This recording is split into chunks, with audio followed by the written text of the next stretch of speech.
आज आप लोगों को गीता के अध्यात्म और गीता के उपदेशों की दुनिया में लेकर चलता हूं।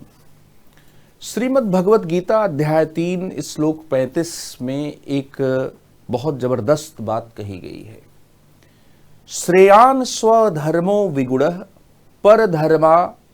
परधर्मा स्वानुष्ठितात् स्वधर्मे निधनम श्रेयः परधर्मो भयावह। आप ये सोचेंगे कि ये संस्कृत के कोटेशन क्यों बोले जा रहे हैं। श्रेयान स्वधर्मो विगुणः परधर्मा स्वानुष्ठितात्। श्रेयान का मतलब होता है अधिक श्रेयस्कर, और स्वधर्म का मतलब है अपने नियत या निश्चित कर्म जो मनुष्य के वर्ण के अनुसार हैं। विगुण का मतलब होता है दोष युक्त, और स्व अनुष्ठितात् का मतलब होता है जो काम है उस काम का पालन करना, अनुसरण करना, या हम ये कह सकते हैं कि स्व अनुष्ठितात् जो शब्द है वो अनुष्ठान उसमें आया है। तो ये जो गीता का जो श्लोक है, श्रेयान स्वधर्मो विगुणः परधर्मो स्व अनुष्ठितात् स्वधर्मे निधनम श्रेयः परधर्मो भयावह, इस श्लोक में स्वधर्म की बात कही गई है कि अपना जो धर्म है, अपना जो कर्तव्य है, वह कर्तव्य कितना भी दोषपूर्ण क्यों न हो, उसका पालन करना अधिक श्रेयस्कर है दूसरे के धर्म के पालन करने की अपेक्षा। अपने धर्म का, अपने कर्तव्य का पालन करते हुए मर जाना श्रेयस्कर है दूसरे के धर्म का, दूसरे के कर्तव्य का पालन करना बहुत भयानक होता है। इस श्लोक में क्या ऐसी बात है जिसको राजस्थान प्रशासनिक सेवा में आरएएस में 2 बार पूछा गया। अगर हम अपने आसपास की दुनिया को देखें, समाज को देखें, तो लोग अपना काम छोड़कर दूसरे के चक्कर में, दूसरे की निंदा में, आलोचना में और दूसरे के काम करने के चक्कर में पड़े रहते हैं। दरअसल आप ये पाएंगे कि समाज में जो जिसके नियत और निश्चित कर्तव्य हैं, उन नियत और निश्चित कर्तव्यों का लोग अनुपालन करने के बजाय, भली भांति पालन करने के बजाय, वे अब दूसरे के जो काम हैं उनके करने के प्रति लालायित रहते हैं। भगवत गीता में कृष्ण अर्जुन को उपदेश देते हुए इस बात से मना करते हैं, और उनका अपना एक लॉजिक है। भगवत गीता निष्काम कर्म मार्ग का, लोक संग्रह का, स्वधर्म का, परधर्म से बचने की बात का, इसके साथ ही कर्मों में कुशलता योग है, इस बात का संदेश देती है। लेकिन भगवत गीता में यह संदेश भी बहुत महत्वपूर्ण है कि मनुष्य के लिए जो नियत कर्म है, निश्चित कर्म है, उन कर्मों को करना ही उसके लिए अधिक श्रेयस्कर क्या होता है। तो यहां पर जब स्वधर्म के बारे में आपसे पूछा जाएगा तो आप सबसे पहले तो ये बताएंगे या ये लिख सकते हैं कि भगवत गीता के अध्याय 3 के श्लोक 35वें श्लोक में स्वधर्म की बात क्या है कही गई है। और ये स्वधर्म की बात क्या कही गई है? दरअसल यहां पर यह कहा गया है कि श्रेयान स्वधर्मो विगुणः परधर्मो स्व अनुष्ठितात्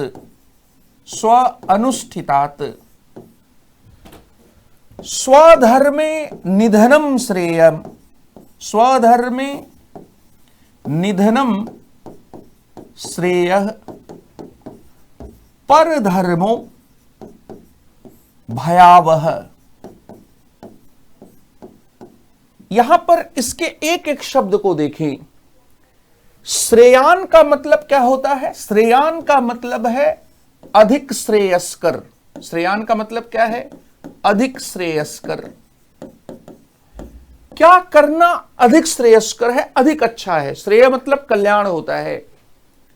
दो संस्कृत के शब्द है, हिंदी में भी प्रयोग होते हैं, प्रेय और श्रेय। तो जैसे गुटखा खाना आपका प्रेय है, सिगरेट पीना आपका प्रेय, आपको बहुत प्रिय है, लेकिन आपका इसमें कल्याण नहीं, श्रेय नहीं है। इसलिए उपनिषद कहते हैं कि कुछ चीजें प्रिय होती हैं लेकिन वो भलाई की तरफ नहीं ले जाती, कुछ चीजें भली होती हैं लेकिन वो तीखी होती हैं, वो प्रिय नहीं होती। तो प्रेय और श्रेय का द्वंद्व है। श्रेयान स्वधर्मो, स्वधर्म, स्व मतलब यहां पर क्या है? तो गीता में जो मनुष्य के कर्म हैं उन कर्मों को दरअसल स्वधर्म और परधर्म के वर्गीकरण में बांटा गया है। और धर्म का मतलब यहां पर संप्रदाय नहीं है, धर्म का मतलब यहां पर मजहब नहीं है, धर्म का मतलब यहां पर ड्यूटी है, कर्तव्य है। धर्म शब्द का प्रयोग कई अर्थों में करते हैं।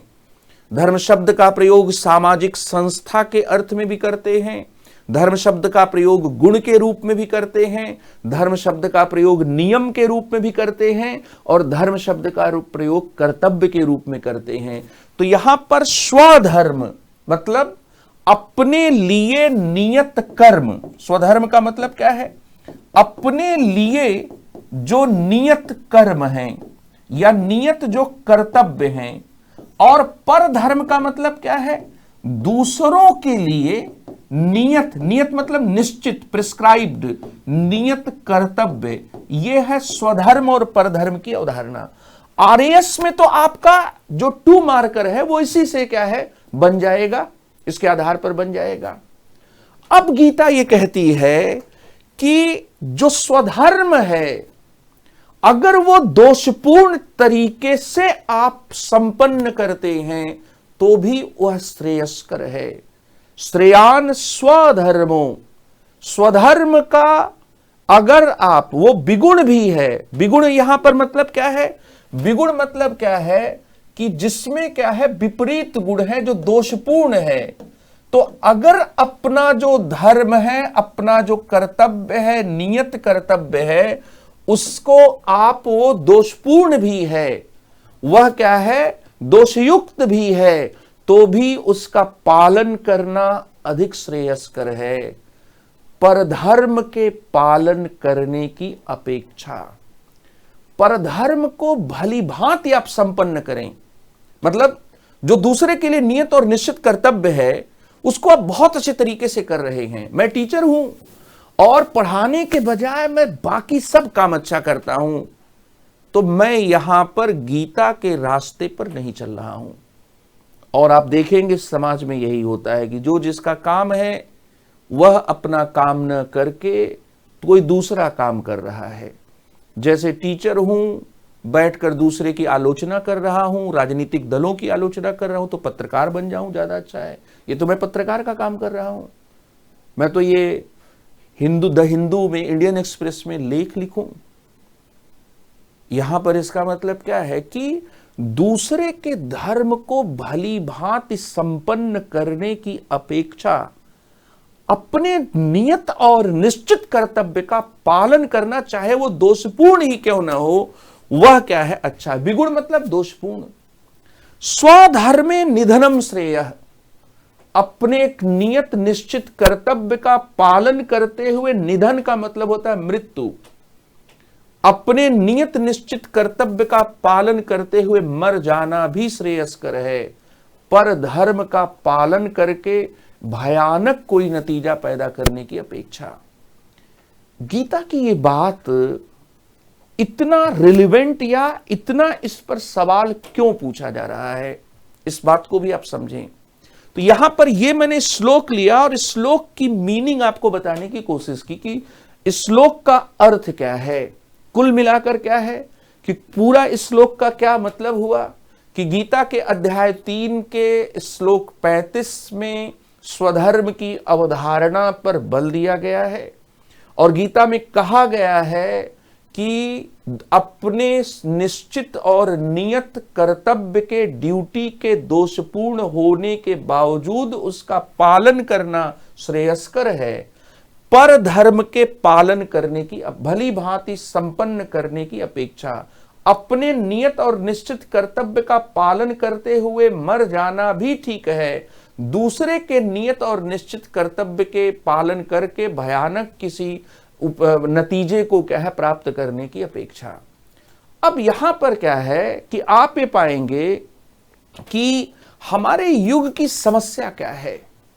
हमारे युग की समस्या ये है कि डॉक्टर अपना काम, अपनी ड्यूटी नहीं कर रहे हैं, इंजीनियर अपनी ड्यूटी नहीं कर रहे हैं, आईएएस ऑफिसर्स अपनी जो ड्यूटी है वो अच्छे तरीके से नहीं कर रहे हैं, या इसी तरह से जो मंत्री हैं वो अपने कार्य को पूरा नहीं कर रहे। समाज कितना सुंदर बन जाए अगर जिन लोगों का जो कर्तव्य है उसको क्या है वो क्या है पालन करें। इसलिए गीता के स्वधर्म की अवधारणा दरअसल सामाजिक कर्तव्य के पालन किए जाने की अपेक्षा की तरफ क्या है ले जाती है।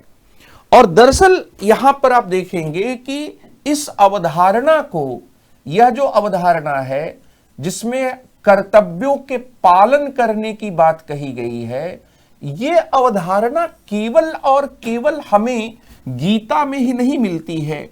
यह अवधारणा हमें गीता के साथ साथ एक पश्चिमी विचारक हैं ब्रैडले के यहां भी मिलती है, और सबसे पहले यह अवधारणा हमें प्लेटो के न्याय सिद्धांत में भी क्या है मिलती है। दरअसल ब्रैडले का एक सिद्धांत है, वह है मेरा स्थान तथा तत्संबंधी क्या है कर्तव्य, माई स्टेशन एंड इट्स ड्यूटीज। ये ब्रैडले का एक सिद्धांत है। गीता के स्वधर्म की अवधारणा को दरअसल ब्रैडले से क्या है जोड़कर या उससे कंपैरिजन समानता देखी जाती है। दरअसल आप यहां ये देखेंगे कि जो ब्रैडले हैं वे ये कहते हैं कि समाज में व्यक्तियों की योग्यताओं और क्षमताओं में भिन्नता होती है और इसलिए समाज में लोगों के जो कर्तव्य होते हैं वो भिन्न भिन्न होते हैं। प्रत्येक व्यक्ति समाज में अपने विशेष स्थान के अनुसार अपने जितने भी कर्तव्य हैं उनका भली भांति पालन करे।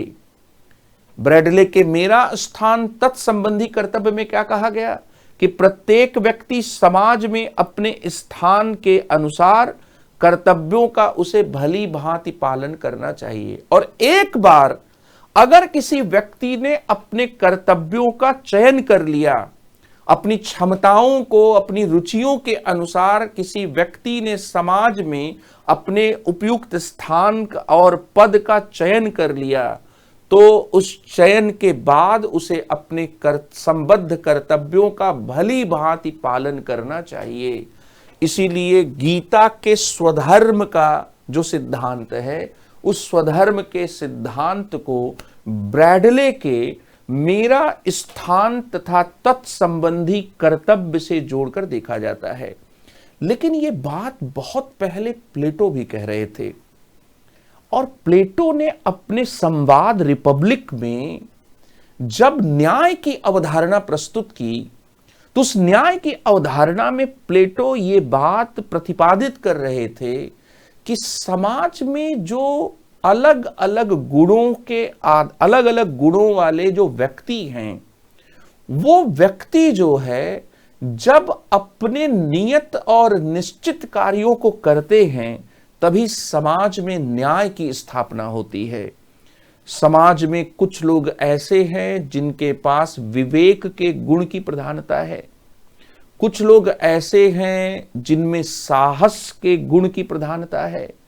तो जब विवेक के गुण की प्रधानता वाले व्यक्ति शासन का कार्य करते हैं, जब साहस के गुण की प्रधानता वाले व्यक्ति जो रक्षा के कार्य में लगे हैं, वे रक्षा का कार्य अच्छे तरीके से संपन्न करते हैं, जो इसके साथ ही जो संयम के गुण वाले हैं, जो कृषि वाणिज्य आदि का कार्य करते हैं, तभी समाज में न्याय की स्थापना क्या होती है।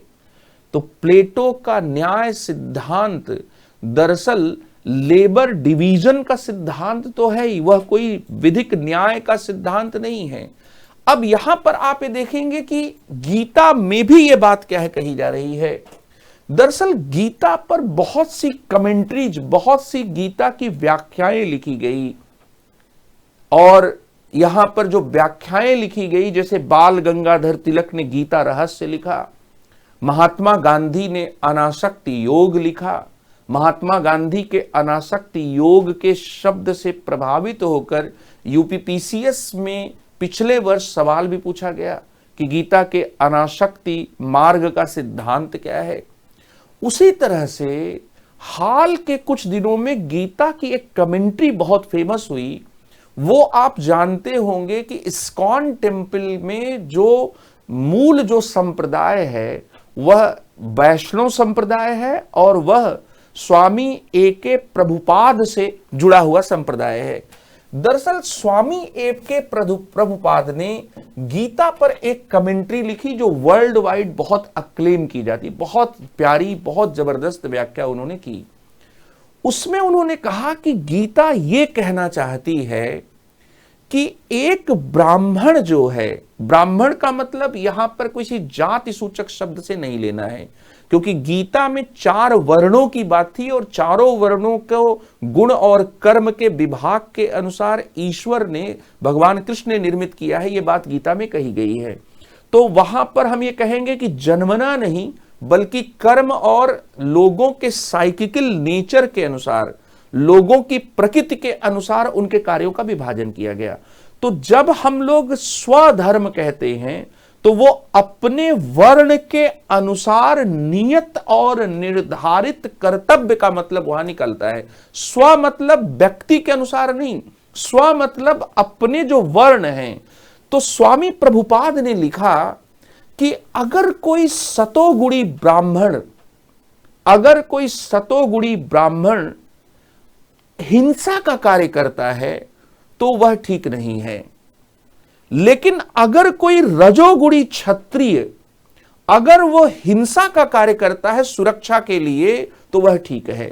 इसको आज के कॉन्टेक्स्ट में देखें कि अगर कोई दिल्ली विश्वविद्यालय का प्रोफेसर, अगर कोई यहां पर जयपुर या जोधपुर विश्वविद्यालय का प्रोफेसर किसी हिंसक चीज में लिप्त पाया जाता है, तो हम ये कहते हैं कि गुरुजी ये कौन सा काम आपने कर दिया। जैसे अभी दिल्ली यूनिवर्सिटी के एक असिस्टेंट प्रोफेसर साहब थे, अपनी ही पत्नी को, दिल्ली में एक जगह है बुराड़ी, अपनी ही पत्नी को उन्होंने क्या है उनका मर्डर करवा दिया। तो हम लोग कई बार ये कहते हैं कि ये आपने ये काम कैसे कर दिया। क्यों? क्योंकि आप तो ज्ञान देने का कार्य कर रहे थे। तो यहां पर आप देखेंगे कि इसका मतलब है कि जो सतोगुणी ब्राह्मण आज के संदर्भ में जो नॉलेज के प्रोफेशन से जुड़े, जो प्रोफेसर हैं, जो लेक्चरर हैं, जो अध्यापक हैं, अगर वे हिंसक कार्य करते हैं तो यह उनका स्वधर्म नहीं है, यह उनका किसी भी रूप में क्या स्वधर्म नहीं है। लेकिन एक रजोगुणी क्षत्रिय, आज के संदर्भ में जो सेना में लोग हैं वो क्या है, छत्री का कार्य कर रहे हैं, जो सुरक्षा का कार्य कर रहे हैं। अगर कोई रजोगुणी क्षत्रिय आज के संदर्भ में, अगर कोई भारतीय सेना का जवान सरहद पर गोली चलाता है, सरहद पर वहां पर हिंसा करता है और अपने देश के लिए करता है, तो वह उसका स्वधर्म है। अब आप समझ सकते हैं कि श्रेयान स्वधर्मो विगुणः परधर्मा स्वानुष्ठितात्, स्वधर्मे निधनम श्रेयः परधर्मो भयावह। तो यहां क्या है कि अपने धर्म का, अपने कर्तव्य का, चाहे वो कितना भी दोषपूर्ण क्यों न हो, उसका पालन करना श्रेयस्कर है। मैं सैनिक हूं, मैं रक्षा के कार्य में जुड़ा हुआ हूं, मेरी जिम्मेदारी देश के रक्षा का कार्य है। तो अब मुझे सरहद पर किसी व्यक्ति को अगर मारना होगा तो वहां पर मैं मानव अधिकारों की अवधारणा के संदर्भ में क्या नहीं देखूंगा। मेरा कर्म कितना भी दोषयुक्त बताया जाए, लेकिन मेरा कर्तव्य जो है, जो मेरे पदस्थान से संबंधित है, उसका पालन करने में ही मेरी क्या है, भलाई है। इसलिए किसी प्रोफेसर, किसी लेक्चरर, किसी टीचर के द्वारा अगर कोई हिंसा का कार्य किया जाता है तो यह उसके ज्ञान देने के कार्य के विपरीत है, और वह ज्ञान देने का कार्य ही करे, यही उसका स्वधर्म है। लेकिन एक सैनिक के द्वारा, लेकिन एक रक्षा का कार्य करने वाला व्यक्ति अगर वह हिंसा का कार्य करता है तो हिंसा का कार्य उसके कर्तव्य के दायरे में आता है, और ऐसी स्थिति में वह क्या है, ठीक है। इसलिए गीता बड़ा इंपॉर्टेंट संदेश देती है कि समाज में अलग अलग लोगों के अलग अलग कर्तव्य हैं और हमें अपने अपने कर्तव्य का पालन करना चाहिए। और ये स्वामी प्रभुपाद ने अपनी भगवत गीता की जो कमेंट्री थी उसमें बहुत ही अच्छे शब्दों में यही सेम उदाहरण उन्होंने लिया है कि गीता दरअसल कहना क्या चाहती है। गीता, उन्होंने क्षत्रिय और ब्राह्मण का उदाहरण लेकर यहां पर यह बात कही। अब इसके साथ ही आप ये भी देखें कि मैंने आपसे कंपैरिजन किया कि गीता में जो बात कही गई वो प्लेटो ने अपने रिपब्लिक में न्याय सिद्धांत में बात कही। प्लेटो ने कहा कि एक समाज में कुछ लोग जो विवेक की प्रधानता रखते हैं उन्हें ही समाज में शासन का कार्य करना चाहिए। और प्लेटो ने रिपब्लिक में जो बातें कही कि philosophers must be rulers, or rulers should have sufficient knowledge of philosophy. तो प्लेटो यहां पर जो दार्शनिक राजा की अवधारणा की बात कर रहे थे कि विवेक प्रधान व्यक्ति जो होंगे वो शासन का कार्य करें, जिनके पास साहस है वे व्यक्ति जो है, साहस वाले जो व्यक्ति हैं वो रक्षा का कार्य करें, और इसके साथ ही जिनके पास संयम है, संतोष है, वह क्या है, वह वाणिज्य का, व्यापार का कार्य करें। समाज में तभी क्या है, व्यवस्था आती है। और जब विवेक, साहस और संयम, इन तीनों गुणों का संतुलन स्थापित होता है, समाज में न्याय नामक चौथे गुण की क्या होती है, उत्पत्ति होती है। गीता के स्वधर्म की जो अवधारणा है, ये स्वधर्म की अवधारणा इन डायमेंशंस की तरफ क्या है, ले जाती है। तो स्वधर्म व्यक्ति के नियत और निश्चित कर्तव्य हैं, जो उसके मनोवैज्ञानिकता के आधार पर कार्य करने की जो योग्यता है, उस योग्यता के आधार पर, या जो वर्ण है उसका, क्योंकि उस समय वर्ण जन्मना नहीं हुआ था, उसमें जाति व्यवस्था वाली चीजें नहीं आई थी। तो वर्ण के अनुसार क्या है, नियत निश्चित कर्तव्यों का सिद्धांत है। अब यहां एक सवाल उठता है कि यह सिद्धांत कैसे आज के समय में प्रासंगिक है। तो एक बहुत जबरदस्त किताब आती है यम हिरियन्ना की भारतीय दर्शन पर। भारतीय दर्शन की रूपरेखा, मैनुअल्स ऑफ इंडियन फिलॉसफी जो है, वो उन्होंने क्या है लिखी। हिरियन्ना साहब ने उस किताब में लिखा कि गीता के जो संदेश हैं वो आज भी बहुत प्रासंगिक हैं। कैसे प्रासंगिक हैं, इस बात को आप समझें।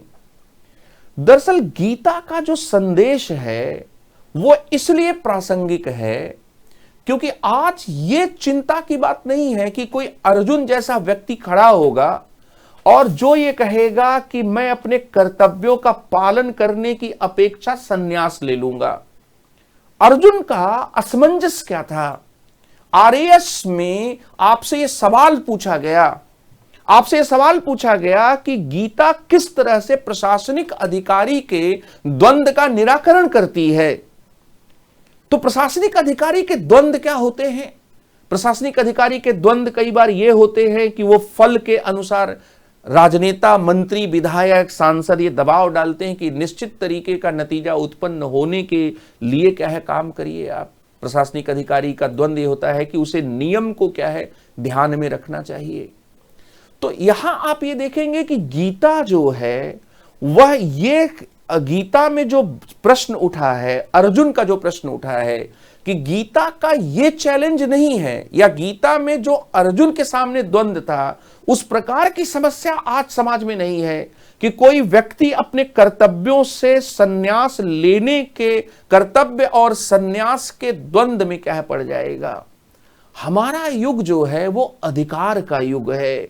हमारा जो युग है वो अपने अपने अधिकारों पर, हक पर, हकदारियों पर जरूरत से ज्यादा बल देने का युग है। दरअसल यह क्या है, स्वाग्रह का युग है, यह स्वनिग्रह का युग नहीं है। और स्वाग्रह, अपने का आग्रह इतना अधिक है कि लोग अपने स्वधर्म को त्याग चुके हैं।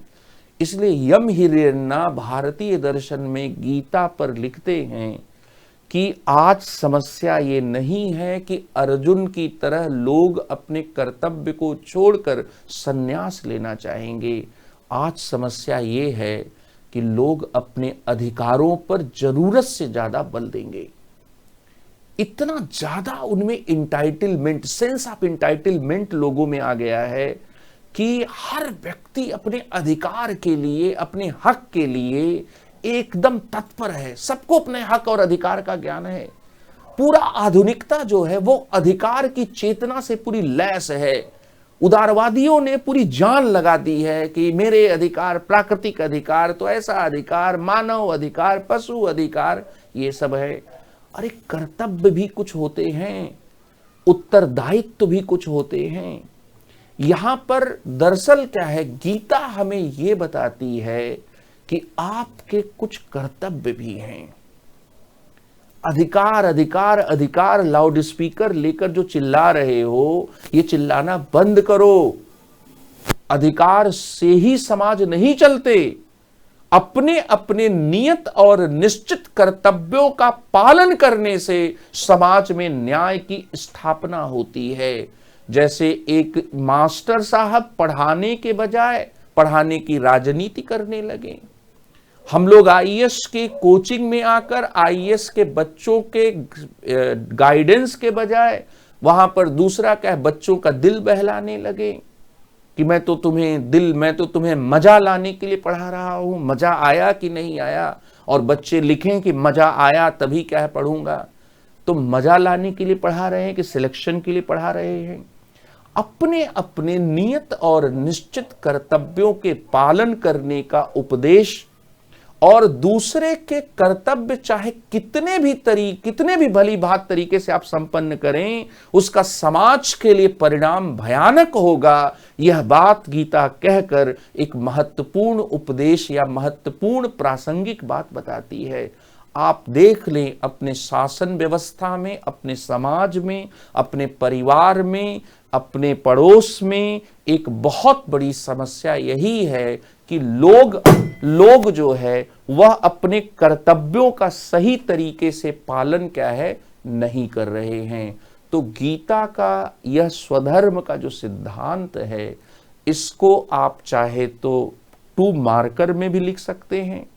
स्व मतलब अपने, धर्म मतलब नियत निश्चित कर्तव्य, और स्व मतलब यहां पर व्यक्ति परक नहीं बल्कि वर्ण परक।